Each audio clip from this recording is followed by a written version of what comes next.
We'll start off with Pete Hegseth, shall we? His address to the NATO Ukraine contact group. What did you make of his address, and what does this bode for Ukrainian President Vladimir Zelensky and his? Yeah, so I mean, the first thing I think Zelensky should do is invest in diapers because if I was him, I would be peeing myself. Every time the Trump administration, in 45 and now 47, says anything anti-NATO, I think everybody in Eastern Europe needs to be really worried.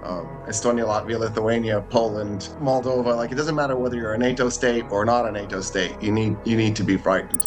Just the fact that Pete Hegseth has said he's going to cut the size of the U.S. military down and has indicated that there needs to be serious concessions on the side of Ukraine. So I wouldn't be surprised if the deal that the Trump administration pushes on Ukraine would be to give up the 5 provinces that the Russians have annexed. It would be devastating for Ukraine in the sense that a lot of that is industrial zone, so it would be really rough for the Ukrainian state from an industrial capacity perspective to recover from that. It also means cutting off most of the Ukraine's coast, so it also would not quite make Ukraine inland state. It'd still have Odessa, but it would be pretty devastating for the Ukraine from a trade perspective, from a defense perspective as well, because it would also technically put the Russians on the other side of the Dnieper if they gave all of the Kherson province, right?